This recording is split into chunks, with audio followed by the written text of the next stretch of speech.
नमस्कार, मैं हूं शशि रंजन और आपका बहुत बहुत स्वागत है जनता टीवी में। ये इश्क तो आपने बहुत तरह के सुने होंगे, लेकिन ये पॉलिटिक्स वाला इश्क है। सवालों की गर्मी ऐसी कि वो उसकी तपिश में या उसकी गर्मी से या उसकी कड़वाहट से अंदर ही अंदर गुस्से से चाहे कितने भी लाल हो जाएं, लेकिन चेहरे पे वो गुलाबी मुस्कुराहट मौजूद रहती है। इसे ही कहते हैं पॉलिटिक्स वाला इश्क।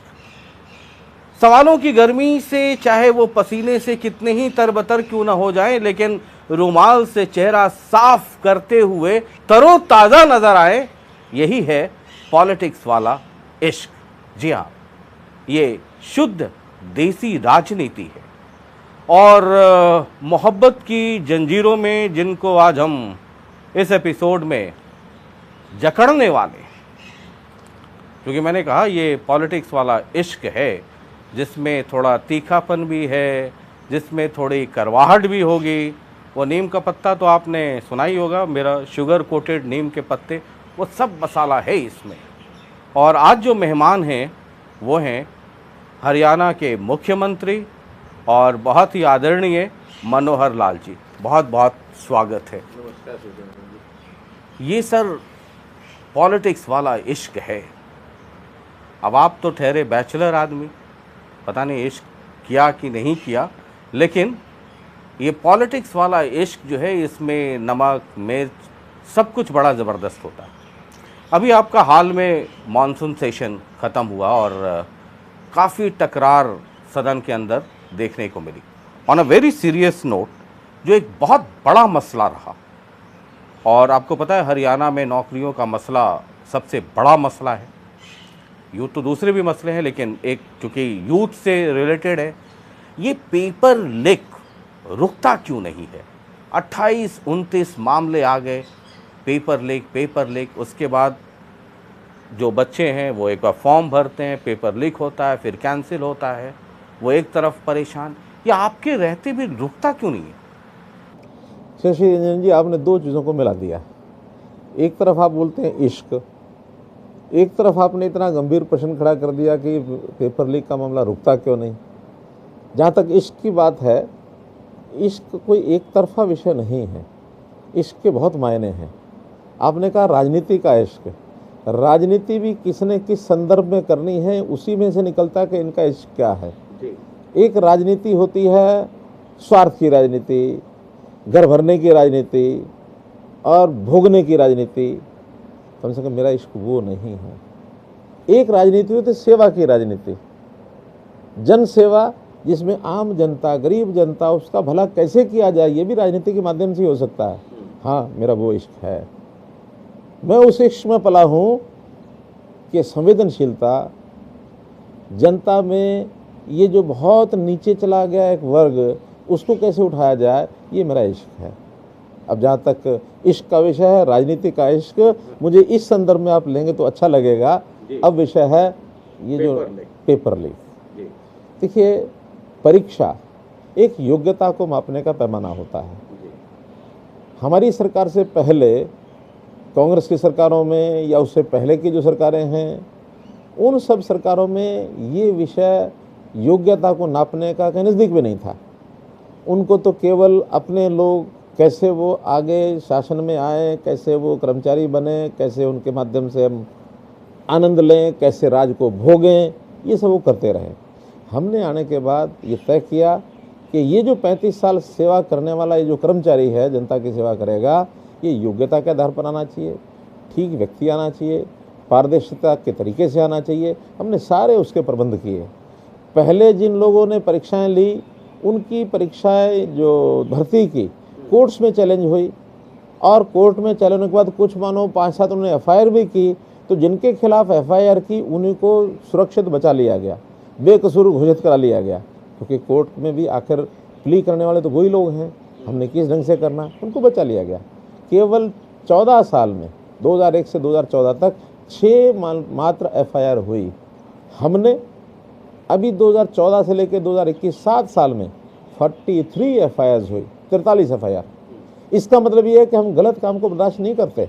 उस 48 में भी 28 एफआईआर तो हमारे हरियाणा के अपने जो बच्चे यानी परीक्षा दे रहे थे वो हरियाणा सरकार के माध्यम से, और जो 15 है जो केंद्रीय ऐसे जो परीक्षा दी जाती है उसमें नकल के। हाँ, एक विषय आपने निकाला पेपर लीक। ये 3 प्रकार के ऐसे जो गलत काम परीक्षा देने वाले लोग करते हैं। एक है लीकेज, पेपर लीक, एक है पेपर आउट और एक है नकल। पेपर लीक 28 या 29 जगह जो कहा जा रहा वो नहीं है। पेपर लीक 1 या 2 जगह पर तो पेपर लीक कह सकते हैं कि परीक्षा होने के बाद पहले ही पेपर बाहर हो गया और उस परीक्षा पत्र का आंसर की वो सर्कुलेट हो गई, ये है पेपर लीक।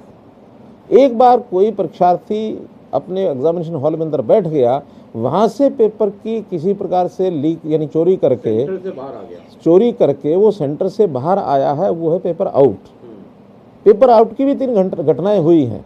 हमने चाहे पेपर आउट की घटनाएं हुई चाहे पेपर लीक की घटनाएं हो गई, जैसे हमें पता लगा तुरंत हमने पूरा परीक्षा उसको कैंसिल कर दिया, रद्द कर दिया।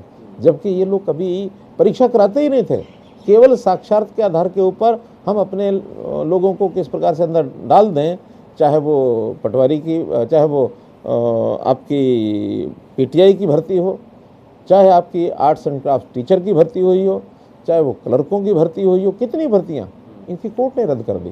लेकिन चूंकि मैं जानता हूँ आप बड़े सेंसिटिव भी हैं, ये 28-29 बार आपको रद्द करना पड़ा? नहीं, केवल 3 बार हमने रद्द किया। 28 तो केसेस हैं, एफआईआर हैं, जिसमें इक्का दुक्का नकल के केसेस हैं।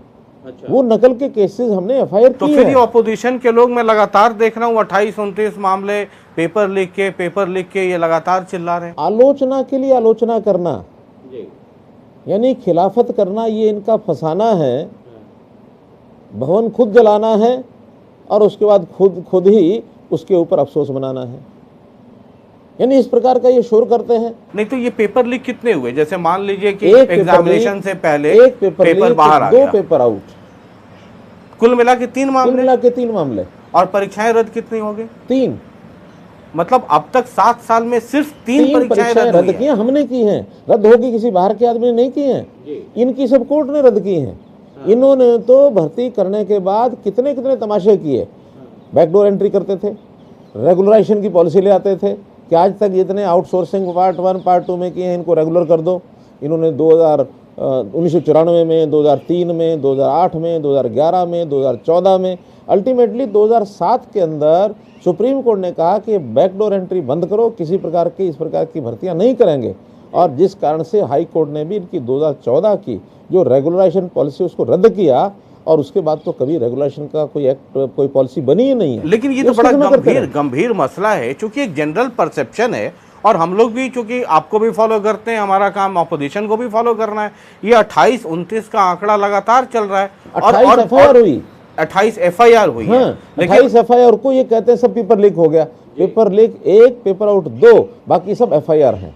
एफआईआर का मतलब एक भी व्यक्ति कॉपिंग चीटिंग करता हुआ मिल गया तो उसके खिलाफ एफआईआर हुई है। हमारे पास सारा डाटा रिकॉर्ड है। आप 28 पेपर लीक की उनकी कहानी उनसे पूछो तो सही कि कौन कौन सा 28 पेपर है बताइए लीक कर। 28 एफआईआर को अगर वो पेपर लीक कहेंगे तो एक पेपर लीक जो मसला चल रहा है, जो तत्काल ये एक पेपर लीक वाला मसला है। ये सिपाही का एक मसला है जिसके अंदर 5000 सिपाहियों को चयन करने के लिए लगभग 6.5 लाख विद्यार्थियों ने परीक्षा दी, लेकिन एक दिन पहले ही वो पेपर आउट हो गया। अगले दिन वही पेपर आउट जो हुआ वो सर्कुलेट हुआ।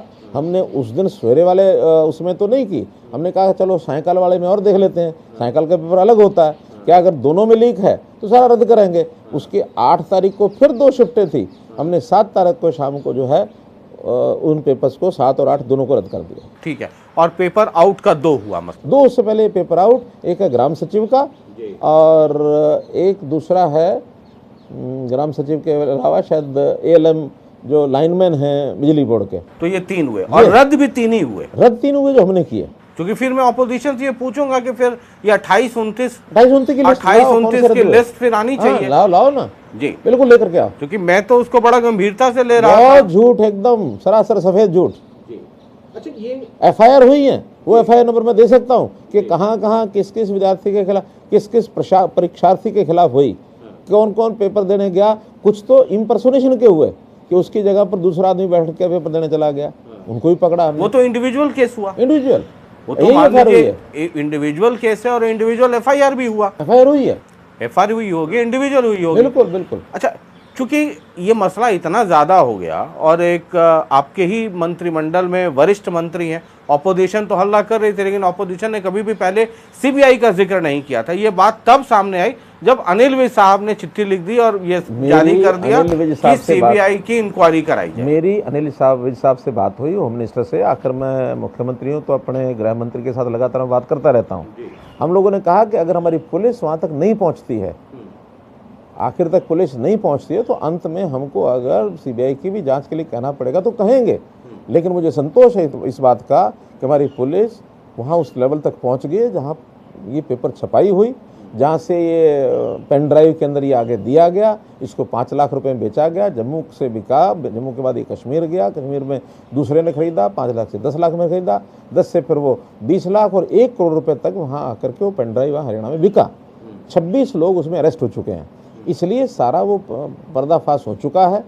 अब जो प्रिंटिंग के बाद आगे उसके सूत्र कहाँ कहाँ हैं, उन मालिकों तक, या बीच में एक आध कड़ी ऐसी है जो लोग गिरफ्तार करने के लिए हमको जगह जगह उसके छापे मारने पड़ रहे हैं, वो गिरफ्तार नहीं हो रहा। ये सब अंत तक हम पहुँच गए हैं, इसलिए इस पूरा पर्दाफाश इसका हो चुका है। कहीं भी इसमें जिसकी भी संलिप्तता पाई जाएगी उसको आखिर तक पहुँच करके उसको सजा दिलाई जाएगी। मतलब CBI की कोई आवश्यकता नहीं है। अगर आगे पहुंचने में कहीं कोई ऐसा डेड एंड आ गया, मान लो डेड एंड आने के बाद हमारी पुलिस के काबू में नहीं आया, तो हम किसी और बड़ी एजेंसी को भी दे सकते हैं। क्योंकि हुड्डा साहब को मैंने सदन के अंदर आपके साथ ही बातचीत के क्रम में सुना, वो कह रहे थे कि चूंकि ये इंटर स्टेट मसला हो गया है तो बेहतर है कि एक ऐसी एजेंसी को दे दिया जाए। इंटर स्टेट में भी पुलिस की कोऑर्डिनेशन होती है, DGP लेवल से DGP लेवल तक, वहाँ की CID से हमारे CID के, इनके सबके कोऑर्डिनेशन होते हैं। और आखिर जो आसपास के स्टेट्स होते हैं इनका तो हमारे कई मसलों में कोऑर्डिनेशन है। इसके जो आपका नारकोटिक्स है इसके अंदर भी होता है, स्मगलिंग ऑफ ड्रग्स इसमें भी होता है, जो टेररिज्म है इसके अंदर भी कोऑर्डिनेशन है। तो ये कोऑर्डिनेशन के माध्यम से हमारी आसपास की स्टेट्स की पुलिस सब एक दूसरे के साथ मिल करके इन चीज़ों की खोज करती है। एक बड़ा मसला है जब पेपर जैसे मान लीजिए लीक हो जाए या आउट हो जाए और परीक्षा कैंसिल करनी पड़ती है। और आपको पता है कि जो बेरोजगारी का मसला है, तमाम कोई भी है जो बच्चा वो चाहता है नौकरी में जाए। अब एक तो वो बेरोजगार है, उसने पढ़ाई भी की तो अपना समय भी लगाया, पैसे भी खर्च किए, और सब आदमी तो लखपति करोड़पति नहीं है, बहुत ही गरीब परिवार से भी लोग आते हैं। परीक्षा रद्द हो गई, वो गया सेंटर पे, उसमें खर्च हुआ, वो मतलब फॉर्म भरा, उसमें खर्च हुआ। हालांकि इस मसले को ना तो मैंने सरकार की तरफ से और ना ही विपक्ष की तरफ से, विपक्ष की जवाबदेही थी इस मसले को सदन में लाना, सरकार के संज्ञान में जो उसका मौलिक कार्य है, लेकिन मैंने देखा नहीं किसी ने इस मसले को उठाया। जब कभी कोई परीक्षा रद्द होती है, बड़े घराने के लड़के हैं कोई बात नहीं, लेकिन जो गरीब या पिछड़े या सामाजिक तौर पर पिछड़े हैं, आर्थिक तौर पे हैं, उनको जो नुकसान होता है, क्या उसकी भरपाई के बारे में सरकार कभी सोचती है? देखिए, पहली बात तो शशि जी ये देखिए कि इस पेपर को रद्द न करते तो क्या होता, गलत लोगों की एंट्री हो जाती, ये तो सारे रह जाते जो होशियार बालक थे। इसलिए उन सब बालकों का जो डिजर्व करते हैं उनको न्याय मिला, पहला विषय तो ये, वो गरीब भी हो सकता है, अमीर भी हो सकता है। दूसरा, हमने ये तय किया है कि अगर किसी कारण से उनके 2 महीने 4 महीने बाद दोबारा से जब परीक्षा हम घोषित करेंगे, दोबारा से अगर फार्म भरवाएंगे तो उनसे हम किसी प्रकार की फीस नहीं लेंगे। पहली बात तो यह है कि हमको इन्हीं को मान्य करना या नए सिरे से ऐड करना जरूरी नहीं, नए सिरे ऐड करना, हम इनकी परीक्षा भी दोबारा एक स्वच्छ ढंग से ले सकते हैं, क्योंकि इसमें किसी परीक्षा देने वाले ने ऐसा दोष नहीं किया, ये दोष तो बाहर के लोगों ने किया है। हाँ, इसमें से कुछ लोग ऐसे परीक्षा देने वाले थे जो इस लालच में उन लोगों को पैसे अपने दे चुके। अब वो परीक्षा के अंदर अगर उनकी नकल नहीं चली तो उनको नुकसान हो गया। वो तो नुकसान, और हो तो बेहतर है, अच्छा है, ऐसा आदमी अगर होता तो अच्छी बात है। तो ऐसे जो नई परीक्षा देने के लिए चाहे यही हम रखेंगे रजिस्ट्रेशन, तो भी इनका पैसा नहीं लगेगा, नई रजिस्ट्रेशन करानी पड़ेगी तो भी इनसे पैसा नहीं लिया जाएगा जिन्होंने पैसा पहले भर रखा है। और अब आगे तो हम 1 टाइम रजिस्ट्रेशन करने जा रहे हैं, अभी तक तो लागू नहीं हुआ, लेकिन अगली ग्रुप C और D में हम 1 टाइम रजिस्ट्रेशन और एक नेशनल टेस्ट एजेंसी के माध्यम से टेस्ट लेना, वो सब कर रहे हैं। उसमें तो एक परीक्षा जो होगी 3 साल तक लागू रहेगी। वो मेरिट लिस्ट बन जाएगा, वो मेरिट लिस्ट 3 साल के लिए और उस आधार पे एम्प्लॉयमेंट एक्सचेंज हो या जहां भी हो, हर साल एक नया एग्जाम होगा, उसके अंदर मिक्स होता जाएगा। 3 साल पहले वाले बाहर होते जाएंगे, अगले 3 साल में जो आए हैं वो उनके क्रमबद्ध तरीके से मेरिट लिस्ट पे मिलता चला हिसाब से। जैसे एस्टेट होता था पहले, अब एस्टेट तो सारी लाइफ के लिए कर दिया, पहले वो 5 साल के लिए होता था। अभी हमने 3 साल के लिए एक नया टेस्ट की परंपरा चालू कर रहे हैं, ताकि 3 साल में एक ही बार उसको किसी भी फार्म भर के उसका जो खर्चा होता है वो करना पड़ेगा। तो एक बड़ी बात जो मैं समझ पा रहा हूँ, क्योंकि मैं जनहित से जुड़े हुए मसले पे आपसे बातचीत करने के लिए हूँ यहाँ पर, ये जो अभी एग्ज़ाम कैंसिल हुआ, जिसे रद्द किया आपने, इसमें जो भी परीक्षार्थी हैं, चाहे नया रजिस्ट्रेशन हो या सरकार पुराने वाले को ही माने, खर्च नहीं करना पड़ेगा। जिन्होंने पहले फार्म भर रखा उनको खर्च नहीं करना पड़ेगा। हाँ, जो पहले से फॉर्म भर अगर नया फार्म भरा और इस बीच में नए लोग आते हैं तो उनको पैसा देना पड़ेगा, लेकिन पुराने वाले को पैसा नहीं देना पड़ेगा, यानी आर्थिक भार उन पे नहीं पड़ेगा। ये आप इसकी घोषणा कर रहे हैं? आप नहीं, बिल्कुल मैं घोषणा कर चुका हूँ विधानसभा में ये जी। तो ये मतलब ठीक है। हाँ, सीबीआई, मेरा तो इसमें कहना ये है, हम तो फिर भी इन नौजवानों का भविष्य खराब ना हो, इनके साल खराब ना हो, हम उसकी चिंता कर रहे हैं, इसलिए रद्द कर रहे हैं। ये लोग तो ऐसे अनाप शनाप ढंग से पहले भर्तियां करते थे, और court, high court, supreme court, जब वो 8-10 साल नौकरी करते करते हो जाता था, उसके बाद उसको बाहर करते थे, उसका आगे भविष्य भी खत्म हो जाता था, ओवर एज हो जाते थे। यानी इन्होंने आर्ट एंड क्राफ्ट की, सुप्रीम कोर्ट ने भर्तियाँ रद्द की, बट जो पीटीआई की वो सुप्रीम कोर्ट ने रद्द की। इवन जेबीटीज़ के जो इनकी भर्तियां हुई थी, इम्पर्सोनेशन, यानी पेपर किसी का है और उसकी जगह कोई जाके बैठ गया, उनके भी हमने अंगूठे और सिग्नेचर के मैचिंग करा करके, और बहुत बड़ा एक्सरसाइज हमने की। उसमें से जो लोग ठीक थे उनको नौकरी हमने आके दी, बाकी सारे बाहर हुए। और वो भी चूँकि जेबीटी टीचर्स, उसके अंदर अगर वो नहीं करते तो बहुत हज़ारों ऐसे लोग थे जिनका भविष्य ही खराब हो जाता। चलिए, चूंकि हम जब युवाओं की बात और परीक्षार्थी और नौकरी और बेरोजगारी की बात कर रहे हैं, एक बड़ा मसला अभी हाल फिलहाल में आया कि जो बेरोजगारी दर को लेकर के एक आंकड़ा आया एक एजेंसी का, जिसमें ये कहा गया कि हरियाणा में बेरोजगारी दर पूरे इंडिया में नंबर 1 पर है।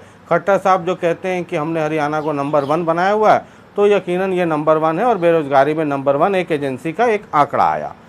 एक दूसरा भी आंकड़ा है जिसमें 9 पॉइंट, उस एजेंसी का नाम बता दीजिए क्या आपके पास? जी, वो एक, आप भी कुछ उसका नाम रखते हैं, CIM कुछ, CMIE, उसका कुछ फुल फॉर्म भी रखते हैं आप? वो है कुछ आपके पास? क्या है आप तो आपका पहुंचा हुआ नाम? नहीं, नाम का मतलब एजेंसी तो वही है। उसने कहा कि हरियाणा में सबसे ज़्यादा पूरे देश में बेरोजगारी दर है। दूसरी एजेंसी है वो ये कहती है, CMIE जो है, जो मैं जिसका जिक्र कर रहा था, दूसरी है वो कहती है कि 9.9% बेरोजगारी है, नेशनल एवरेज 13.3 है। हरियाणा में नौकरी का मसला, आपको याद है पिछली बार जब आपकी सरकार थी, पिछले टेन्योर में, तो आपकी पॉपुलैरिटी का एक बड़ा मसला था, न खर्ची न पर्ची। इस बार उसके आगे बढ़ना होगा। 2 साल दिवाली में पटाखे छूटेंगे आपके 2 साल वाले। अब ये बेरोजगारी का एक मसला बहुत बड़ा मसला है, इसको कैसे टैकल करेंगे? 7 साल लगभग आपको होने को आए। देखिए, बेरोजगारी बहुत थी, और हमने लगभग पिछले 7 साल में 13 लाख लोगों को रोज़गार दिया है। अब हर साल लगभग 2 लाख लोग ऐसे होते हैं, रोज़गार दिया माने उनके लिए अवसर पैदा किए हैं। सरकारी नौकरी इतनी नहीं होती, सरकारी नौकरी तो साल में 10 से 15 हज़ार निकलती है। हमने पिछले टर्म में 80,000 लोगों को नौकरी दी थी। अब कोविड के कारण से स्पीड थोड़ी 2 साल कम रही है, इसमें 12-13 हज़ार लोगों को ही नौकरी दे पाए हैं। लेकिन ये पिछले 2 साल की कमी हम आगे अगले 3 साल के अंदर पूरा करेंगे, और हम कोशिश करेंगे कि इस बार फिर 70, 75, 80 हज़ार नौकरियाँ हम साल में सरकारी नौकरियाँ दे पाएँ। वो चाहे ग्रुप C की हैं, D की हैं, A की हैं, B की हैं, सब तरह की। लेकिन प्राइवेट नौकरियों में जो इन्वेस्टमेंट के नाते से, खास करके MSME में बहुत लोग हैं जो छोटे छोटे अपने अपने उद्योग लगा रहे हैं, उनको सुविधाएं मिल रही हैं। स्टार्टअप भी बहुत आ रहे हैं, यानी जॉब सीकर की बजाय जॉब गिवर, इस नाते से बहुत लोग लाइन में आ रहे हैं। इसलिए कोई बेरोजगारी का बहुत बड़ा हताशा भरा कोई आंकड़ा, ये जो CMIE का कह रहे हैं, ये सरासर एक गैर जिम्मेदाराना ये एजेंसी है, जिसको मैं कह सकता हूँ कि कांग्रेस स्पॉन्सर्ड है। कांग्रेस स्पॉन्सर्ड इसलिए कि इसके जो CEO हैं मिस्टर शाह, पूरा नाम मुझे ध्यान नहीं आ रहा, वो मिस्टर शाह यानी चिदम्बरम के जानकार व्यक्ति हैं। निफ्टी का जो एक कांड हुआ था, स्कैंडल हुआ था, उस निफ्टी स्कैंडल के वो कर्णधार हैं। 3 से 4 हज़ार करोड़ रुपए के वो एक प्रकार के कल्प्रिट उसमें पाए गए थे। इनके जो आगे उनके डायरेक्टर हैं वो भी कांग्रेस के मैनिफेस्टो कमेटी के व्यक्ति हैं। इसलिए सीएमआई की किसी प्रकार के आंकड़े को छूने की जरूरत नहीं है, हमारा कोई भरोसा नहीं है। वरना यही सीएमआई एक समय 2015-16 में इन्होंने हरियाणा की जो बेरोजगारी दर है वो बहुत कम, मात्र 5-6% दिखा रखी है, और वही इस समय में 28-30% दिखाती है। अगर 28-30% को मान लिया जाता तो हर आदमी हमको बेरोजगार धन में आता निकट भविष्य में। हमारे अपने आंकड़े जो आपने कहा, केंद्र सरकार का एक आंकड़ा 9.9%, हाँ, वो सांख्यिकी केंद्र सरकार की एक है जिसका हर साल लेबर डिपार्टमेंट की ओर से वो पब्लिश होती है। सेंट्रल बल्कि जो आंकड़ा है केंद्र का वो 13 ऑल इंडिया का 13.3 है। हमारे यहाँ 9 पॉइंट समथिंग वो आया हुआ लोएस्ट, उत्तर भारत के जितने प्रांत हैं लोएस्ट बेरोजगारी हमारे यहाँ है। और एक और इससे आगे का आंकड़ा बताता हूँ। हमारे यहाँ हमने जो परिवार पहचान पत्र बनाया है, इस परिवार पहचान पत्र में हम उस व्यक्ति से पूछते हैं आप क्या काम करते हैं, आप बेरोजगार हैं या रोजगार आपके पास है, या आप अनऑर्गेनाइज सेक्टर के अंदर कुछ लगे हुए हैं, या विद्यार्थी हैं, या हाउसवाइफ हैं, या जो ऐसे लोगों में सिर्फ 6.1% लोग ऐसे हैं जो अपने आप को बेरोजगार बताते हैं। अब इतनी बेरोजगारी, अंडर एम्प्लॉयमेंट हो सकती है, यानी एक व्यक्ति आज एक काम करता है, पढ़ा लिखा है, वो शायद ग्रुप डी की नौकरी लिए हुए है, वो कल को चाहता है मेरी ग्रुप सी की बननी चाहिए, बी की बननी चाहिए, मैं और आगे प्रोग्रेस करूं। ये बेरोजगार नहीं होते। बेरोजगारी वो जिसके पास कोई काम नहीं, आय का साधन ना हो, सीधी सीधी बात। अगर किसी पास कम आय का साधन है, आगे बढ़ने की इच्छा सबकी है, सब आगे बढ़े। बल्कि आगे बढ़ने के लिए तो हमने कर्मचारियों को, अपने हरियाणा प्रदेश के कर्मचारियों को और छूट दी है। पहले कभी भी किसी नेक्स्ट पोस्ट, हायर पोस्ट के ऊपर अगर वो एग्ज़ाम देना चाहते थे, उनको अपने मूल जो विभाग था उससे एनओसी लेनी पड़ती थी। हमने वो एनओसी ख़त्म कर दी। हमने कहा कि just you have to inform to your department, आप किसी भी एग्ज़ाम में अपनी प्रोग्रेस करने के लिए, अपने आप को अपग्रेड करने के लिए आप नौकरी पर जाइए, कोई आपको ये कहने वाला नहीं कि आप क्यों गए। बहुत एतराज़ भी हमारे विभागों ने किया, हमने कहा नहीं, उसका एक राइट है अपने आप को अपग्रेड करने का, तो इसलिए वो एनओसी खत्म कर दिया हमने। मतलब उसको तो होना ही चाहिए। आजकल तो ट्रेन में और फ्लाइट में चलते हैं तो ऑटो अपग्रेडेशन हो जाता है। अगर सीट खाली है और आप एलिजिबल है, आप क्राइटेरिया फुलफिल कर रहे हैं, पैसे जमा तो हो जाते हैं। तो फिर ये क्यों नहीं हो सकता है? हमने वो कर दिया। आपकी सरकार में सहयोगी पार्टी है जेजेपी।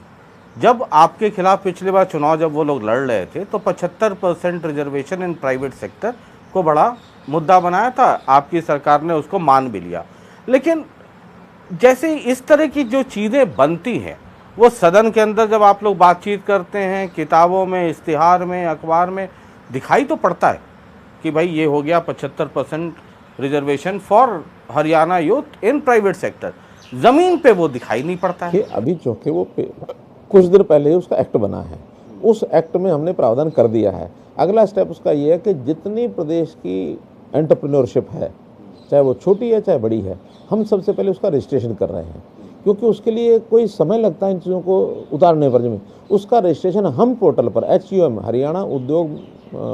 हरियाणा उद्यम मेमोरेंडम, HUM, ये एक पोर्टल हमने बनाया है, सबका रजिस्ट्रेशन करा रहे हैं। कुछ समय में रजिस्ट्रेशन हो जाएगा। वर्तमान में जो लोग वहाँ लगे हुए हैं, सबसे पहले उसका डाटा हम लेंगे, वरना अगर वो डाटा नहीं लिया तो इस 75% को इम्प्लीमेंट करना ही मुश्किल हो जाएगा। कुछ डिमांड इंडस्ट्री की ओर से आई है कि जो टेक्निकल स्टाफ है वो हमें उसमें से छूट दे दी जाए, क्योंकि टेक्निकल स्टाफ जिस टाइप का उनको चाहिए हो सकता है हरियाणा में उनको न मिले। उस पर विचार कर रहे हैं कि कुछ सालों तक हम ये जो उसका जो इनकम लेवल है, उसका जो स्टाफ का ग्रेडिंग करके कि जो technical high technical staff, group D का, ग्रुप सी का, इस लेवल के लोगों को हम 75% उसके ऊपर लागू करेंगे। लेकिन ये सारा प्रोसेस में है और मुझे लगता है कि 75% हम करेंगे तो हरियाणा में जितने लोग हैं उनको ज़रूर नौकरी मिलेगी। और अगर उद्योग को हरियाणा से लोग नहीं मिलते तो उनको फ्री हैं, they are free to have the appointment enrolment from any state. उनको हरियाणा के लोग नहीं मिले तो मतलब जिस क्राइटेरिया में उनको चाहिए जॉब सीकर्स या स्टाफ चाहिए, वो अगर ना मिले तो वो फ्री है कि बाहर। जस्ट डिप्टी कमिश्नर को इन्फॉर्म करना है कि ये हमने तरीका अपनाया था, हमने एडवर्टाइजमेंट की थी, उसमें हरियाणा के लोग यहाँ से इतने आए, बाकी नहीं आए, तो DC को जस्ट इन्फॉर्म करेंगे और बाहर से ले सकते हैं। क्योंकि मैं एक बार गया हुआ था रोहतक जींद वाले रोड पे मैं था, तो मुझे एक सज्जन बड़े मिल गए, यूथ ही थे। कहा कि सरकार इस तरह के फैसले तो ले आती है और फैसला आने के बाद नेताजी का, पार्टी का माल्यार्पण, स्वागत समारोह सब हो जाता है, लेकिन वो फैसला होता हुआ नहीं दिखता। नहीं हो रहा है। तो ये कब तक माने कि सर मैंने बताया मतलब कि अब बहुत थोड़े समय तक उनका रजिस्ट्रेशन पूरा होता मतलब एक आध साल के अंदर मान लें, 6 महीने के अंदर, 6 महीने के अंदर, यानी कि 2021-22 के हाँ, शुरुआती दौर तक ये मतलब और हो हमारा जाएगा। तो टारगेट है कि 2024 के अंत तक एक भी व्यक्ति हरियाणा का बेरोजगार नहीं रहेगा। ये हमारा अगला टारगेट है। ठीक है, कितने तक? 2024 एंड तक। 2024 एंड तक। हाँ। मतलब अगली बार जब आप इलेक्शन लड़ने जाएं, एक भी व्यक्ति बेरोजगार नहीं रहेगा। मतलब समझ रहे हैं सर मैं आप समझ बोल रहा हूँ। रहे हैं। 6 लाख लोग हैं, उन 6 लाख को हम इतना फैलाव कर रहे हैं अपने उद्योग का, एमएसएमई का, इसका उसका, सेल्फ एम्प्लॉयमेंट के लिए। और हम तो अभी 1 लाख परिवार ऐसे ढूंढ रहे हैं जिनके घर में कमाई करने वाला कोई नहीं है या उनके पास काम नहीं है। उनको मुख्यमंत्री अंत्योदय परिवार उत्थान योजना के अंतर्गत अभी इसी साल के अंदर काम देंगे 1 लाख लोगों। मतलब 2024 तक माननीय मुख्यमंत्री मनोहर लाल जी ये कह रहे हैं हरियाणा में कोई बेरोजगार नहीं रहेगा जो अपने आप को कहे मैं बेरोजगार हूँ। हाँ, अगर कोई व्यक्ति हम उसको काम बताते हैं वो काम नहीं करता है, वो कहता मुझे ये काम नहीं चाहिए, उसको बेरोजगार नहीं मानेंगे। क्योंकि मतलब नीचे स्टार लगा के कंडीशन अप्लाइड। आज क्या है, आज स्थिति है हर किसी को मुझे गवर्नमेंट की नौकरी चाहिए, मुझे डीसी रेट चाहिए। आखिर उद्योग करने के लिए हमको जो लोग चाहिए, जिसके लिए मैंने 75% की रिजर्वेशन की है, वो अगर करते हैं एडवर्टाइजमेंट के हरियाणा के लोगों को हम लगाना चाहते हैं और व्यक्ति हरियाणा का वहाँ नहीं पहुँचता, इसका मतलब क्या है? हम मानेंगे उस समय कि एवरीबॉडी इज अच्छा, आप ये मान लेंगे एम्प्लॉयड। हाँ, हाँ। मतलब आखिर जो आदमी काम उसको ऑफर कर रहे हैं और काम करने के लिए नहीं आता है, तो फिर ऐसे बेरोजगार जो जिन्होंने कुछ करना नहीं है, उनके पीछे जबरदस्ती तो काम नहीं करा सकते। हमारे यहाँ राइट टू वर्क तो है कि कोई हमसे काम मांगे तो हम उसको काम देंगे, लेकिन ड्यूटी टू वर्क नहीं है कि हम जिसको कहें नहीं काम करो, जरूर करना पड़ेगा। ड्यूटी टू वर्क का कोई नहीं है। चलिए 2024 का हम भी इंतजार ही करेंगे सर। ये परिवार पहचान पत्र, अभी नीतीश जी आए हुए थे 10, 12, 15 लोगों को साथ में ले करके, अपने उनके भतीजा तेजस्वी भी साथ में थे, प्रधानमंत्री जी के पास गए, कह रहे थे ये जो जनगणना है इसमें जाति आधारित होना चाहिए, और वो अपना डेलीगेशन लेके गए थे। तो मेरा मूड हो रहा था नीतीश जी को मैं फ़ोन करूं कि आप एक बार मनोहर लाल जी से बात कर लीजिए, वो आपको एक बीच का रास्ता बता देंगे जहां मोदी जी के यहाँ जाना ही नहीं पड़ेगा। हम और बता देंगे परिवार पहचान पत्र लागू कर लो और अपने आप कर लो। ये वहां जाने की जरूरत ही नहीं है, अपना तुम लागू कर लो। अब ये परिवार पहचान पत्र आपको मैं सुन रहा था 64 लाख परिवारों का रजिस्ट्रेशन कर लिया। तो ये तो आपने 2024 की तैयारी कर ली है, आपके पास एक एक व्यक्ति का डाटा होगा हमारे पास जी, यानी आपको पता होगा कौन वोट दे सकता है, कौन वोट नहीं दे सकता है। वोट का विषय नहीं है, कौन वोटर है कौन नहीं है ये जरूर पता होगा। और वो वोटर मनोहर लाल जी का सपोर्टर है कि नहीं, या बीजेपी का सपोर्टर है, रखने की जरूरत भाई विपक्ष इसको लेकर के परेशान है। करता रहे, परेशानी होती रहे उसको। मुझे तो ये है कि मुझे काम इतना कर देना है कि हर व्यक्ति न चाहते हुए भी उसकी उंगली हमारी तरफ ही आए और कहीं जाए ही नहीं। हम काम इतने कर देंगे। हम जनहित के काम करने वाले हैं, हम वोट बैंक को तैयार करने वाले लोग नहीं हैं। जातियों के हिसाब से वोट बैंक तैयार करो, व्यवसाय के हिसाब से वोट बैंक तैयार करो, मोहल्लों के, इलाकों के, जिले के, ब्लॉक के हिसाब से वोट बैंक तैयार करो। नहीं, हम कहते हैं पूरा हरियाणा एक है, ये हरियाणा का मेरा पूरा परिवार है, हरियाणा एक, हरियाणा में एक। सब हरियाणवियों की चिंता करना, चाहे वो जन्म लेने वाला शिशु है और चाहे आयु को, पूरी आयु को प्राप्त होने वाला ऐसा व्यक्ति जो भगवान जिसको बुलाने वाला है, वहाँ तक एक एक व्यक्ति की चिंता करना, ये मेरा काम है। मैं ऑपोजिशन वालों को कह रहा था कि जब मनोहर लाल जी आए थे तो बहुत सारे लोग कहते थे अरे कितने दिन, 6 महीने चलेंगे, 1 साल चलेंगे, नॉन पॉलिटिकल आदमी हैं, ये तो प्रचारक हैं, ये तो संगठन वाले आदमी हैं। अब मैं उनसे मिलता हूं तो पूछता हूं कि अब क्या ख्याल है आपके बारे में, ये परिवार पहचान पत्र वाला ऐसा आपने इम्प्लीमेंट कर दिया कि पूरे हरियाणा का आंकड़ा आपके पास होगा। डर गए हैं। बीजेपी में वो आपकी वो लिस्ट बनती है, पन्ना वाला जो है, तो ये पन्ना ही वाला तो सरकारी पन्ना बना दिया आपने पूरे हरियाणा का। आखिर सरकार को डाटा लेने में दिक्कत क्या है? क्या सरकार को ये पता नहीं होना चाहिए कि मेरे प्रदेश में कौन व्यक्ति क्या करता है, किस परिवार की सोशो इकोनॉमिक पोजीशन क्या है, कौन सा परिवार क्या काम करता है, क्या उसका डाटा सरकार के पास नहीं होना चाहिए? होना चाहिए। तो होना चाहिए, तो वो ले रहे हैं। आखिर पहले भी तो अगर हम अलग अलग टुकड़ों में जो हमारे पास डाटा रखा हुआ है, पीडीएस, सब परिवारों का डाटा हमारे पास है कि नहीं है, कितने सदस्य हैं परिवार में, कितनों का वो राशन लेता है, वही तो नहीं है ना जो राशन नहीं लेते। विद्यार्थी जितने सरकारी स्कूलों में हैं, प्राइवेट स्कूलों में, उनका एनरोलमेंट सब हमारे पास है कि नहीं है। ऐसे ही जो किसी भी स्कीम में, लेबर डिपार्टमेंट में, वो डाटा हमारे पास है कि नहीं है।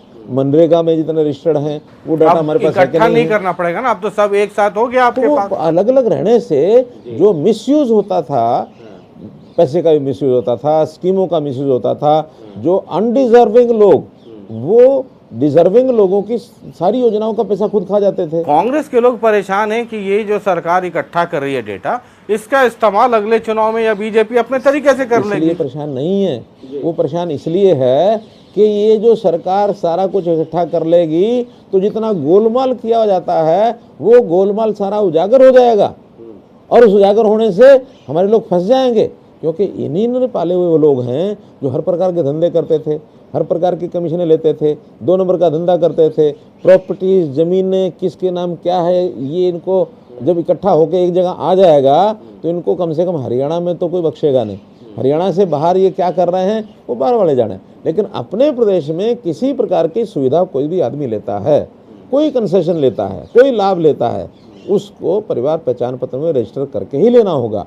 हमारी कोई सेवा बिना परिवार पहचान पत्र के लेना चाहता है तो उसको कंसेशनल रेट पर नहीं मिलेगी, उसको पूरे दाम पर मिलेगी। मतलब बाध्य है, कराना ही कराना है। नहीं, पूरे दाम पर लेता है तो कोई दिक्कत नहीं। जैसे अभी परीक्षा है, एग्ज़ाम है, ये जो लोग भर्ती के लिए आते हैं, अब भर्ती में इनसे 500 रुपये लिया जाता है, लेकिन क्या खर्चा 500 रुपया होता है? ये 1500 से लेकर 2000 रुपये तक होता है। हम एक रेट वो तय कर देंगे कि जिसने परिवार पहचान पत्र नहीं बनाना वो पूरा खर्चा दे।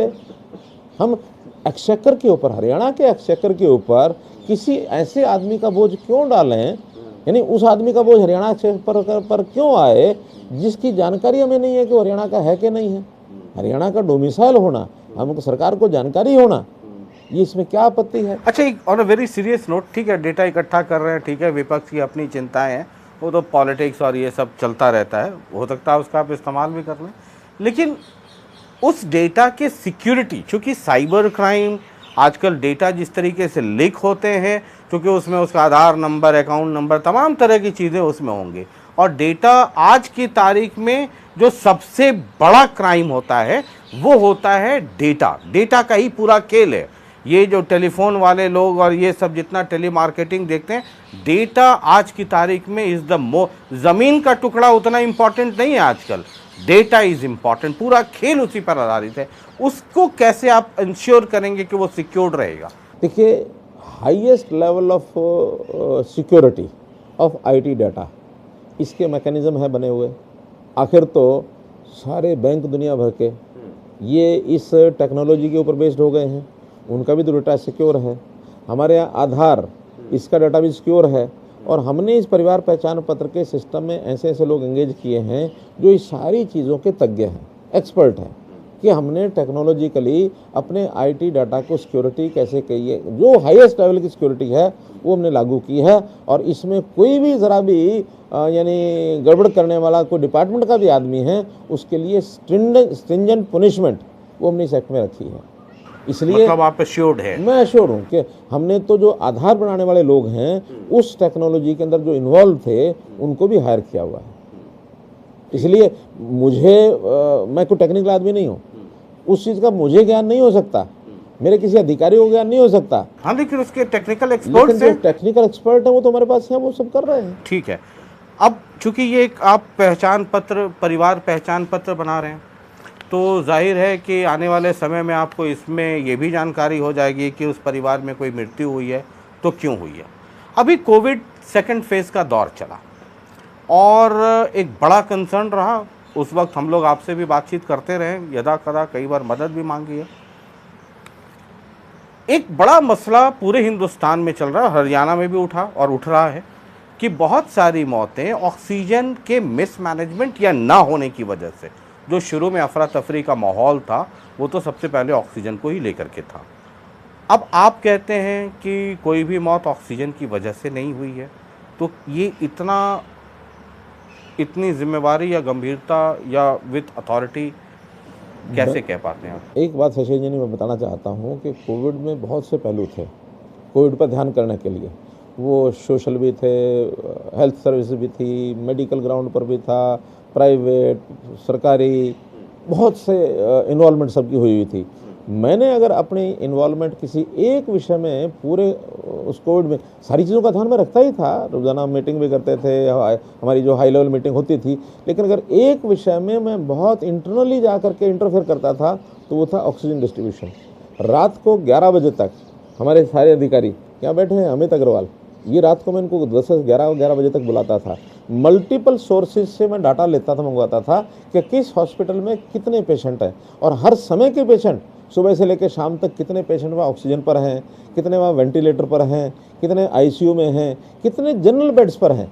चारों प्रकार का डाटा हर अस्पताल का, एकदम संख्या तो मैं नहीं बता सकता, लेकिन हज़ारों हॉस्पिटल जो भी प्रदेश में हैं, शायद 8-10 हज़ार हॉस्पिटल होंगे सब जगह के, तो ऐसे सब के मिला करके ये मेरी जानकारी यहाँ आती थी। हम प्रतिदिन उस स्टेशन की कितनी रिक्वायरमेंट आज की रही है, अगले दिन उसमें 1-2% जोड़ करके भेजते थे।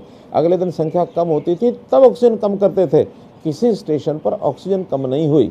हाँ, 2-3 शिकायतें जो आई हैं उसके ऊपर हमने इंक्वायरी बैठाई है, 3-3 इंक्वायरी बैठाई हैं।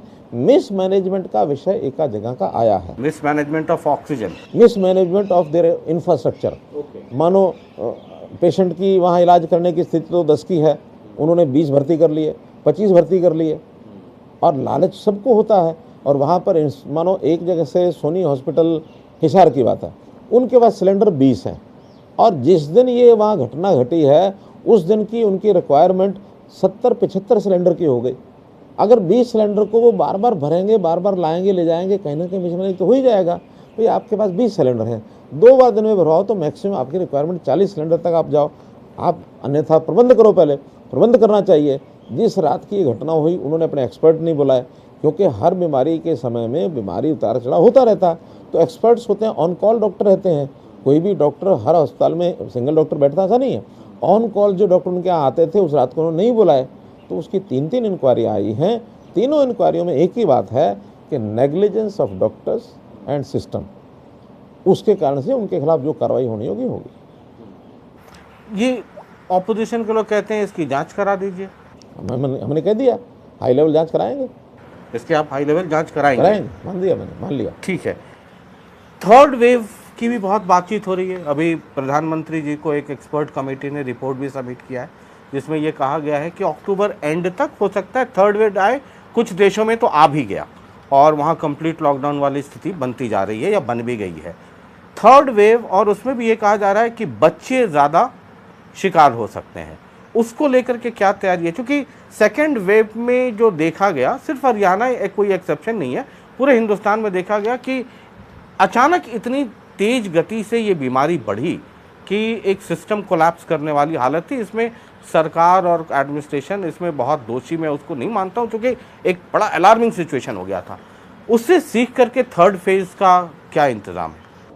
शशि रंजन जी, कहा जाता है hope for the best and be prepared for the worst.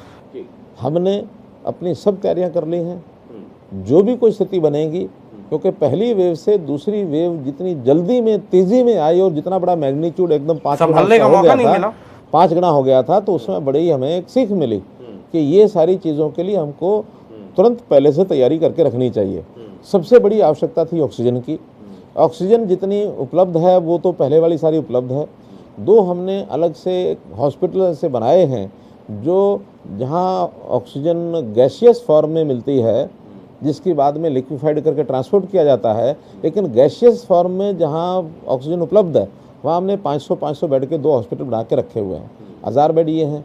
फिर अपने जितने भी डिस्ट्रिक्ट लेवल के हॉस्पिटल हैं, 13 जगह पर हमने ऑक्सीजन की जो प्रोडक्शन के क्या उसको बोलते हैं PSA, वो स्थापित कर दिए हैं। 130 जगह पर अभी उनका निर्माण चल रहा है। CHC लेवल तक, यानी हर ज़िले में कम से कम 6-7 जगह पर जो CHC होती हैं उस लेवल तक वो ऑक्सीजन की PSAs लग रहे हैं, वो तब तक कंप्लीट हो जाएंगे।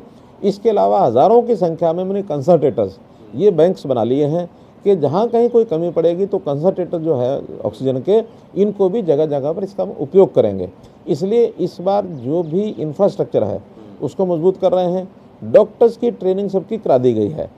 अभी जितने डॉक्टर्स हैं उसके अलावा जो स्टूडेंट्स हैं, MBBS के स्टूडेंट्स, उनको भी सबको तैयार किया हुआ है कि इमरजेंसी ड्यूटी में उनको भी एज डॉक्टर जितनी उनकी, क्योंकि प्रारंभिक चीज़ें तो वो कर ही सकते हैं, जो एक्सपर्टाइजेशन है वो बाकी डॉक्टर्स की under the guidance of doctor कर करेंगे जी। पैरामेडिक्स का पूरी हमारी ट्रेनिंग हो चुकी है।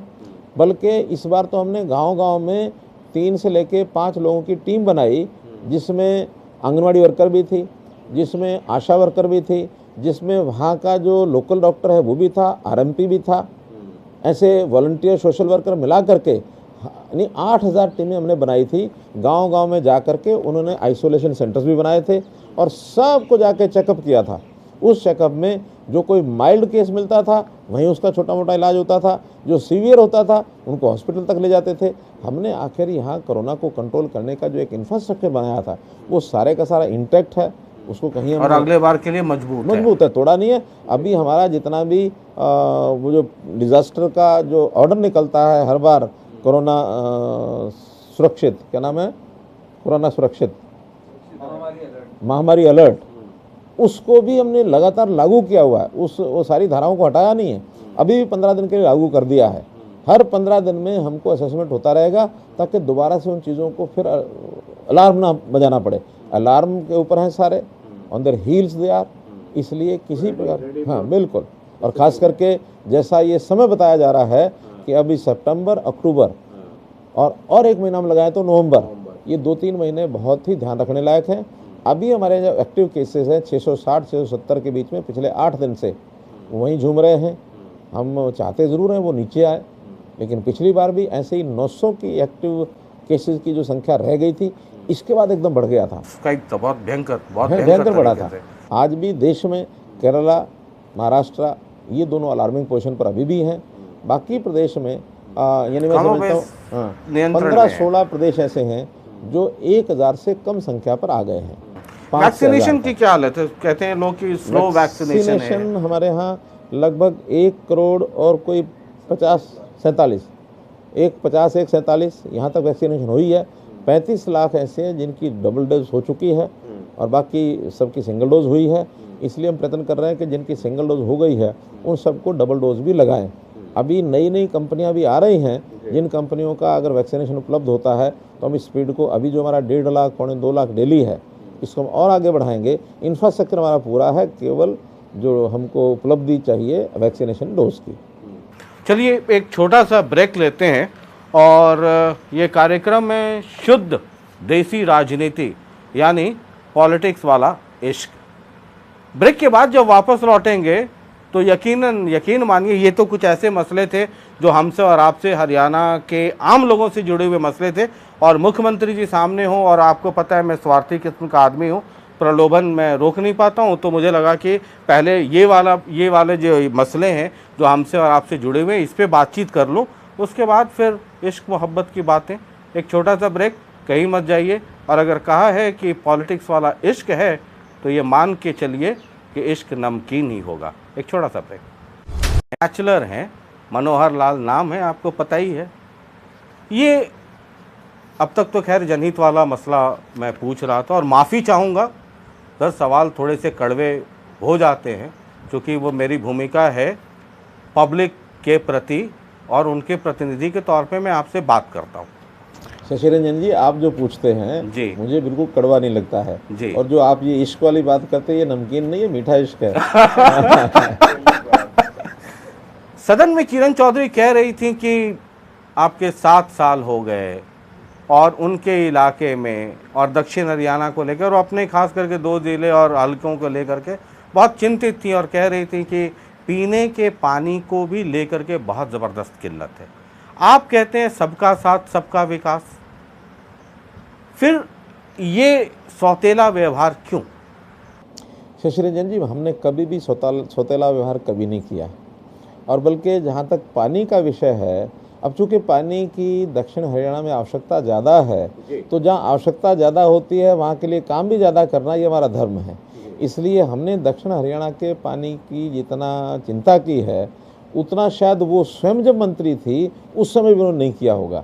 हमने पहली बार 300 टेल्स ऐसी हैं जहाँ उनके पिताजी चौधरी बंसीलाल जी ने वो नालियाँ बनवाई थी। टेल्स में उस समय तो कोई थोड़े बहुत दिन पानी पहुँचा, लेकिन कभी पानी नहीं पहुँचा कांग्रेस राज में। हमने उन 300 टेल के ऊपर 294 टेल पर हमने पानी पहुँचाया पिछले साल, और वो लगातार पानी वहाँ पहुँच रहा है। और उनमें उनका क्षेत्र तोशाम भी आता है, लोहारू भी आता है, उसमें महेंद्रगढ़ के जितने एरिया हैं वो भी आते हैं। हमने तो उनका जो लिफ्ट सिस्टम है, क्योंकि ऊंचाई का एरिया है, उस लिफ्ट सिस्टम पर 143 करोड़ रुपया लगाकर उसका रेनोवेशन किया है। और आज भी वहाँ नहरी पानी, खास करके वर्षा के दिनों जब हमारे पास पर्याप्त होता पानी, उस पानी को सबसे पहले दक्षिण हरियाणा में पहुँचाया जाता तो है। इतना काम क्या फिर किरण चौधरी क्यों शिकायत कर रही थी, कह रही थी? आलोचना। अभी कल उन्होंने मुझे एक लिस्ट दी 28 या 30 तालाबों की। उन 28-30 तालाबों की मैंने घोषणा की 24 घंटे के अंदर जो आप बोल रहे हैं मैं उसकी इंक्वायरी कराऊंगा। और मैंने डिपार्टमेंट के आदमी उसी समय टेलीफोन के द्वारा उनको इलाके के लोगों को बताया कि इन सारे तालाब की स्थिति बताओ। केवल 8 तालाब तो ऐसे हैं जिसके बारे में उन्होंने जो कहा वो सत्य पाया गया। थोड़ा पानी है, ज़्यादा पानी जो बताया। बाकी जो 20 तालाब जो उन्होंने बोला, सरासर आलोचना झूठ थी, वो सरल झूठ थी। जहाँ उनका पानी सूखे हुए हैं वहाँ भी 3 फुट 4 फुट पानी था। हाँ, कोई तालाब ऐसा नहीं है। हाँ, उस जो 8 उन्होंने ठीक कहे उसमें से ज़रूर 4-5 तालाब ऐसे थे जिनका पानी अभी नहीं पहुँचा। वो पानी पहुँचे क्योंकि बरसात के दिनों में पानी हमारे पास कमी होती नहीं है। हम तालाब भरते हैं और वाटर वर्क्स भी भरते हैं। वाटर वर्क्स भी इसी पानी से भरने के बाद वहाँ प्रोसेस जब होती है तो उस प्रोसेस्ड वाटर के माध्यम से पीने का पानी मिलता है। और मैं एक आपको ऐसी बात बताता हूँ, 4 दिन पहले मुझे एक पत्र मिला। राजस्थान का एक बॉर्डर का गांव है शिमला, नांगल चौधरी से बिल्कुल पास लगता गांव है। उन्होंने कहा कि देखिए, कोई ज़माना ऐसा होता था कि हमारे यहाँ पानी ज़्यादा होता था, आपके यहाँ हरियाणा में कम होता था। आज स्थिति ऐसी है कि आपके इलाके के सारे तालाब भरे हुए हैं। एक तालाब हमारा 1.5 किलोमीटर दूर है। थोड़ा पानी आप हमें दे दीजिए, हमारा तालाब भर जाएगा, ताकि हमारा कुछ ना कुछ पानी का लेवल ऊँचा आ जाएगा। तो राजस्थान के लोग हमसे पानी मांगते हैं, तो मैं कैसे कहूँ कि वहाँ पानी नहीं है। हाँ, रेतीला इलाका है, सबसे पानी की आवश्यकता वो उसी इलाके में है, लेकिन वहाँ जितना पानी हमने पहुँचाया है उस पानी से वहाँ का लेवल ऊपर उठा है। और आज वहाँ ट्यूबवेल के कनेक्शन हम दे रहे हैं। शर्त एक ही लगाई है कि जो भी कोई ट्यूबवेल कनेक्शन लेना चाहता है माइक्रो इरिगेशन पर आ जाए। हम पीने का भी पानी, सिंचाई का भी पानी, पूरा पानी देंगे, पानी की कमी नहीं छोड़ेंगे। हमने जल प्रबंधन की व्यवस्थाएं पिछले 3 साल से जो कर रखी हैं उसका एक परिणाम आने लगा है। और शशि रंजन जी, आपकी जानकारी के लिए, अभी 4 दिन पहले हमें जल प्रबंधन का पूरे देश भर में फर्स्ट प्राइज़ मिला है। जिस प्रकार से हमने जल जीवन मिशन के माध्यम से और पानी गांव-गांव में पहुंचाने की बात की है, फर्स्ट प्राइज़ ऐसे नहीं मिलता है। हमने कुछ जाके छीना नहीं है।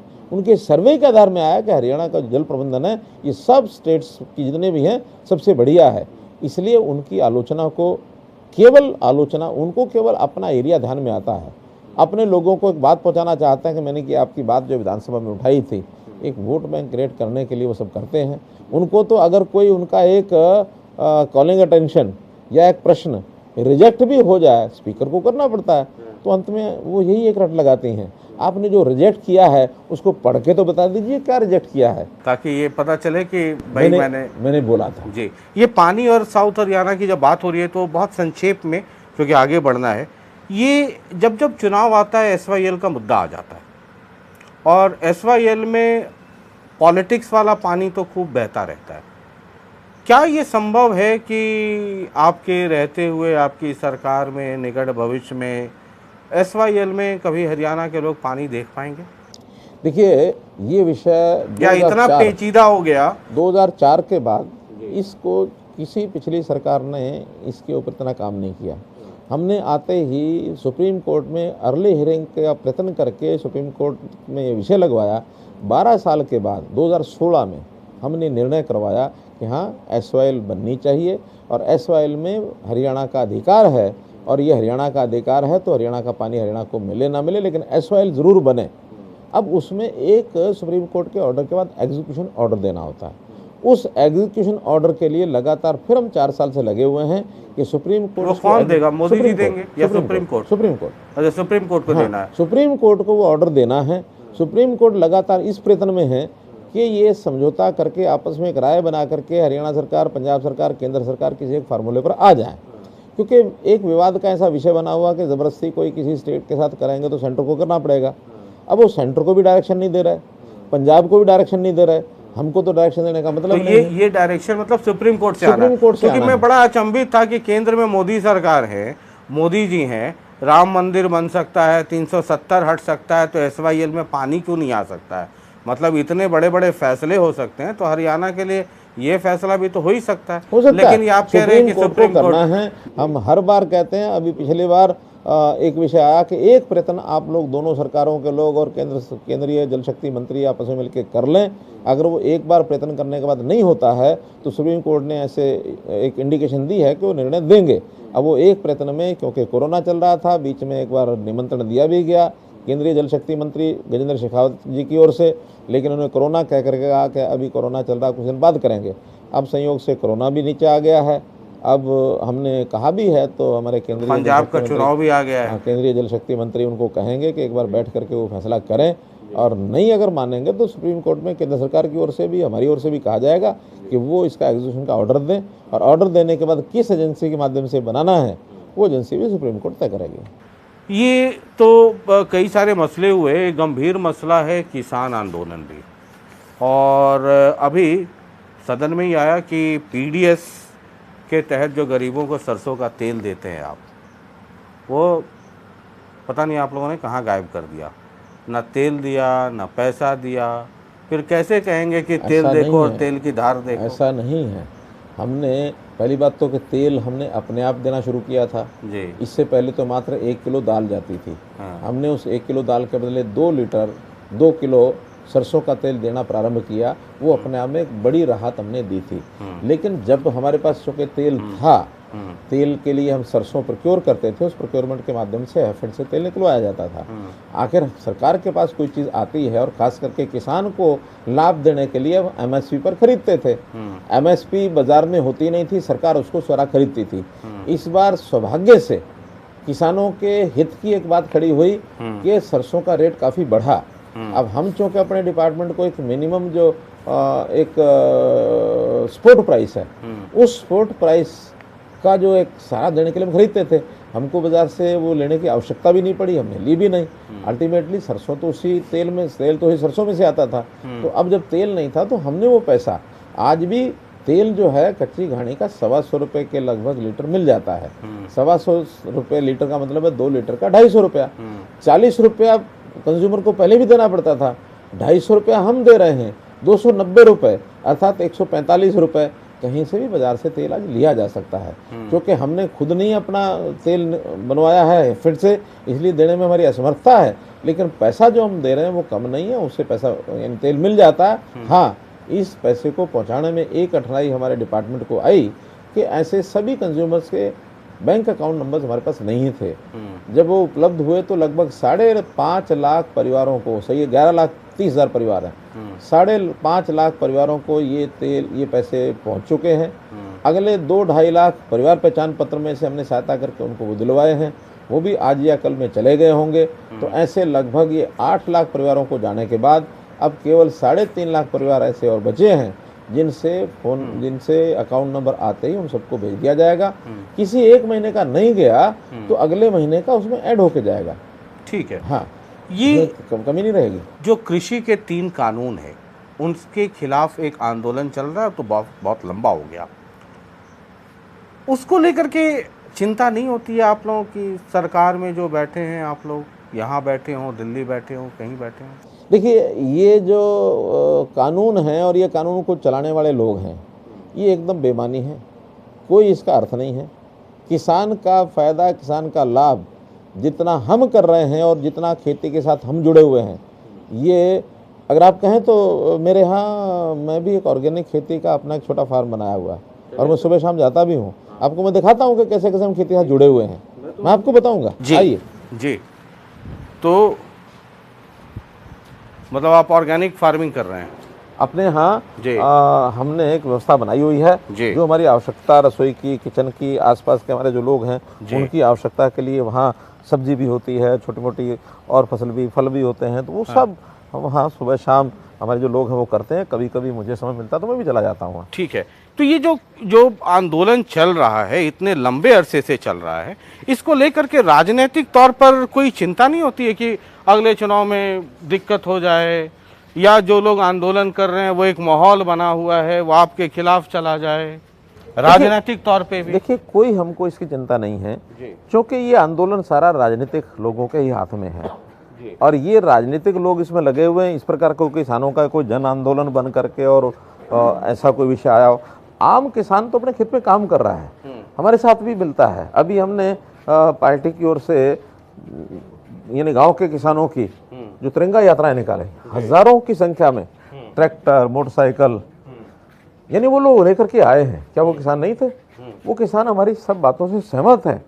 हमने प्रोक्योरमेंट के नाते, केंद्र सरकार तो केवल 2 ही फसलें वो जो है खरीद करते हैं, या तो गेहूं है नहीं तो धान है। हम 11 फसलें हरियाणा के अंदर, ये देखिए। अच्छा, ये हमारे बैंगन की खेती है। अच्छा, ये तो सब्जी के नाते कितना बढ़िया बैंगन है जी। आपके यहाँ भिजवाऊंगा मैं घर में। नहीं, ठीक है सर, मतलब ऑर्गेनिक है तो मैं लेकर के बिल्कुल जाऊंगा। बिल्कुल एकदम ऑर्गेनिक, कहीं भी कोई खाद जो है इसमें जी। केमिकल और ये नहीं सब डाला आपने जाता। वो पूरा वो पॉली और वो सब यूज किया हुआ सब है? यूज किया है जी। ये तो एक छोटा एरिया है, जी। बड़ा एरिया है, मैं आपको उधर लेके चलूंगा। जी, जी, आइए जी, दूसरे एरिया में चलते हैं। अच्छा, ठीक है।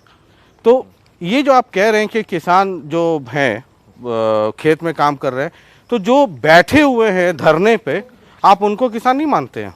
देखिए, वो एक बहुत मुट्ठी भर लोग हैं और बहुत ही जिसको कहना चाहिए कि पॉलिटिकल अपनी एक आइडियोलॉजी को लेकर के वो बैठे हुए हैं।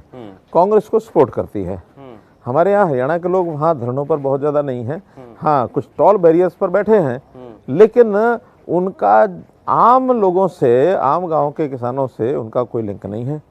केवल एक जिद को लेकर के वहाँ बैठे हुए हैं और इस जिद के कारण से और वो सारी चीज़ें बातचीत कर करके रहे हैं। एक प्रयास नहीं होना चाहिए कि चलिए जैसे भी हो, पॉलिटिकल हो, कि इस मसले को सलटाया जाए, रोड बंद हैं, लोग परेशान हैं? हम तो चाहते हैं चीज़ आगे बढ़े, विषय ख़त्म हो, लेकिन एक जो जिद पकड़ के बैठे हैं कि नहीं, बातचीत तब करेंगे जब आप ये मानो कि तीनों कानून रद्द होंगे।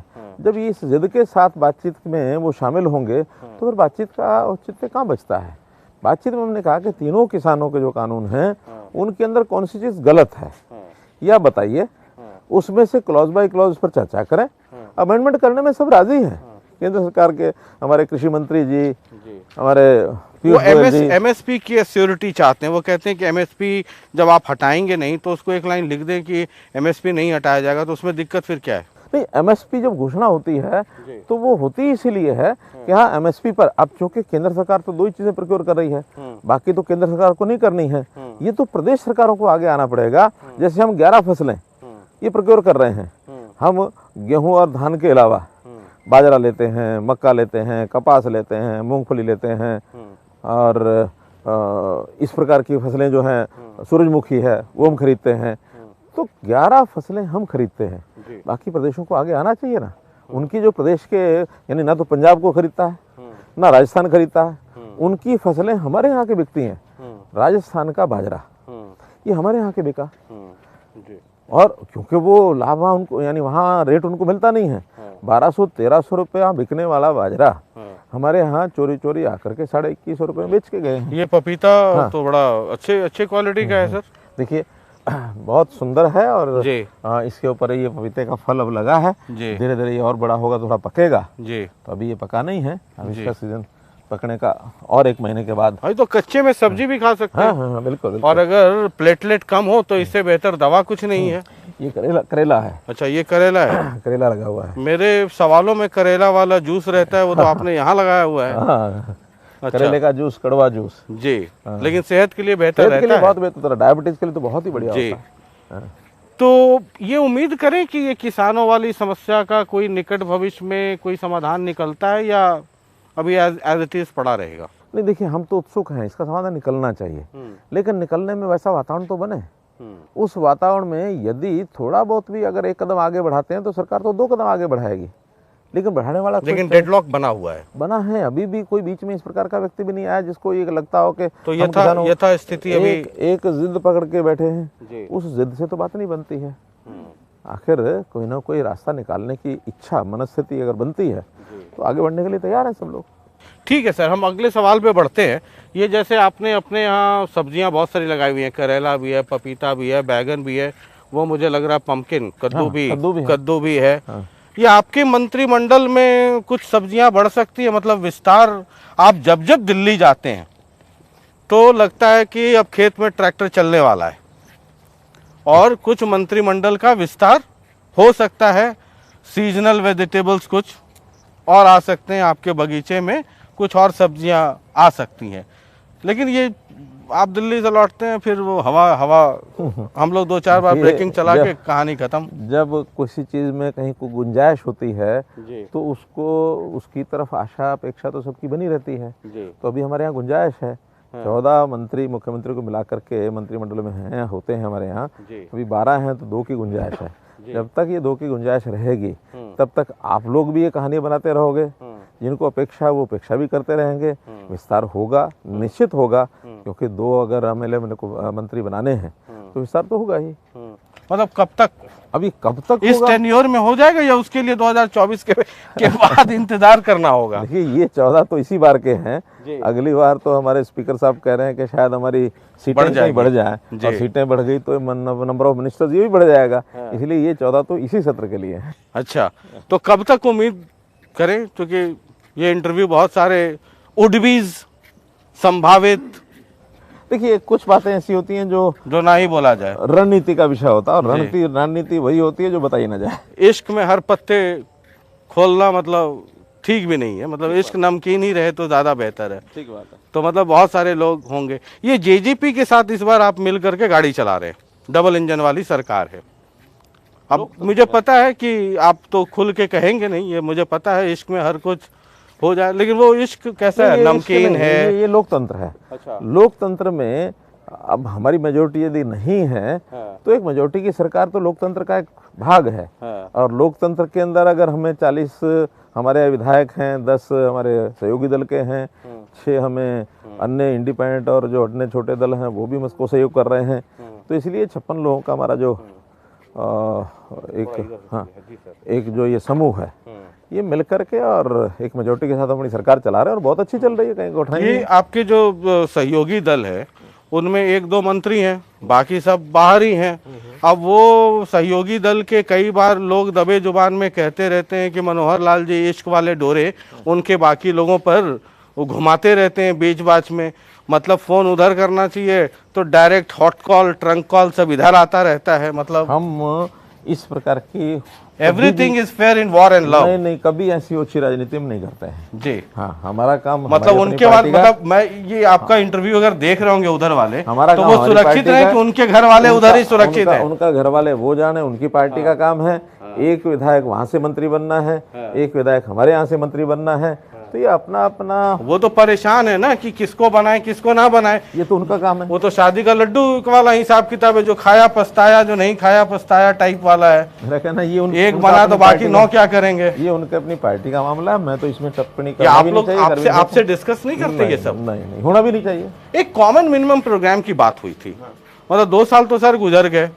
मतलब सरकार का जो बचपन वाला अवस्था है वो तो गुजर गया है, जवानी के दहलीज पर है। अगर 5 साल के हिसाब से देखें, वो बनेगा या नहीं बनेगा, या ठंडे बस्ते में? देखिए, कॉमन मिनिमम प्रोग्राम की बातें ज़्यादा वहाँ चलती हैं जब कोई विवाद हो, जब चीज़ों को लागू करने में वो कोई ये कहे कि ये लागू करो, दूसरा कहे ये लागू करो, तब जा करके कोई समझौते के नाते से भी एक कॉमन मिनिमम इतना तो ज़रूर करेंगे।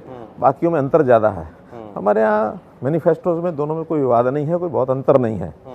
उनकी बातें भी बहुत सी लागू हुई हैं, हमने जो अपने मैनिफेस्टो में किया था वो भी लागू ही है, और आगे आने वाले समय में उचित जो विषय है जिस इसके होंगे वो सारे लागू होंगे।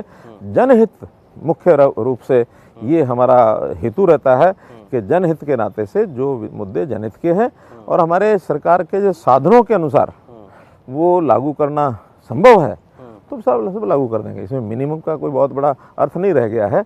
मिनिमम प्रोग्राम तब होता है जब कोई आपस में विवाद बन जाए। हमारा कोई विवाद ही नहीं है। ठीक है, वो भूपेंद्र सिंह हुड्डा साहब से आपके कैसे रिलेशन है?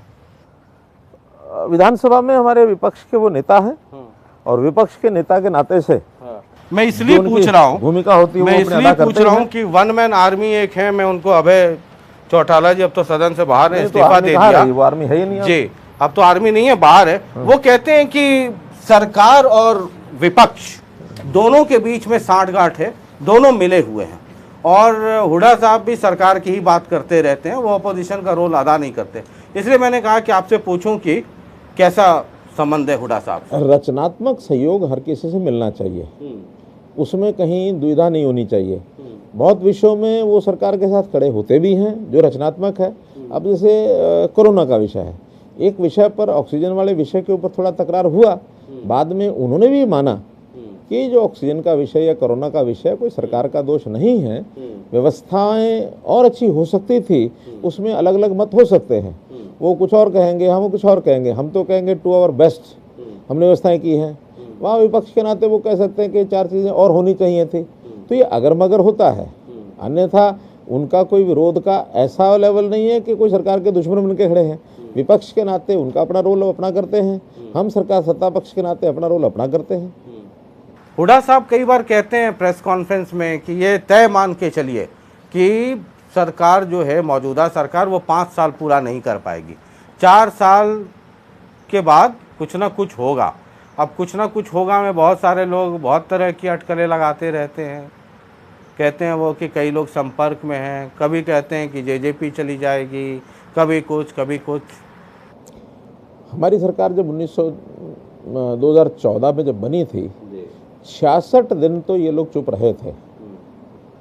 67वें दिन इन्होंने बोलना शुरू कर दिया था कि ये सरकार 2 महीने चलेगी, ये सरकार 6 महीने चलेगी। उस बात को सुनते सुनते 7वां साल है मुझे। अगर 7 साल इस बात में निकल गए तो ये कहते रहे, हमारे 3 साल तो ये भी निकलेंगे। और जहाँ तक अगली टर्म का विषय है, हम तो इस बात से कॉन्फिडेंट है कि 2024 भी हमारा है। 29 के बाद इनको कुछ सोचना हो तो सोचें। अच्छा, 29 के बाद, पहले कुछ नहीं। चलिए, एक आखिरी सवाल। ओम प्रकाश चौटाला जी बाहर है और 25 सितंबर को एक बड़ी रैली करने की प्लानिंग उनकी, वो अपने उसमें लगे हैं, और देश के कई नेता, हो सकता है एनडीए के भी कुछ लोग हों उसमें, और जो विरोधी दल, जो एंटी बीजेपी लाइक माइंडेड जो लोग हैं, वो सब उस मंच पर इकट्ठा होंगे। ओम प्रकाश चौटाला मतलब एक फोर्स है, इसको कोई डिनाई कर नहीं सकता है। चाहे इलेक्ट्रॉल जो आपके वोटों की संख्या का हिसाब किताब, वो एक अलग मसला है, लेकिन वो एक पॉलिटिकल फोर्स है। 25 सितंबर को वो एक रैली करेंगे, कैसे देखते हैं आप? एक तो ओम प्रकाश चौटाला जी का एक्टिव हो जाना, 87 ईयर्स। ओम प्रकाश चौटाला, उनके साथ हमारे बहुत पुराने संबंध हैं। हमने इकट्ठे कई साल तक मिल करके भी तो एक गाड़ी में जाते थे लाल बत्ती वाली। हम लोगों ने उनको सपोर्ट भी किया है।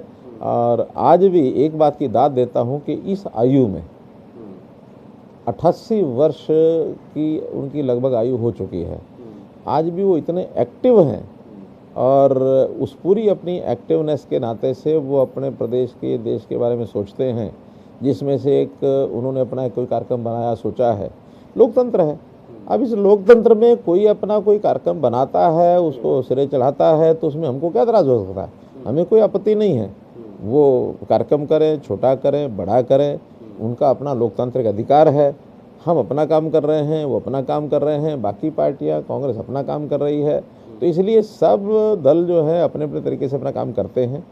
लेकिन उनका चूँकि अब हरियाणा में कोई राजनीतिक वजूद तो है नहीं, जो एक उनकी पार्टी का विधायक था वो भी रिज़ाइन करके और एक अलग ही आसमान पर चढ़ के बैठा कि शायद वो बहुत कुछ कर लाएगा, निकाल लाएगा, कुछ होने वाला नहीं है।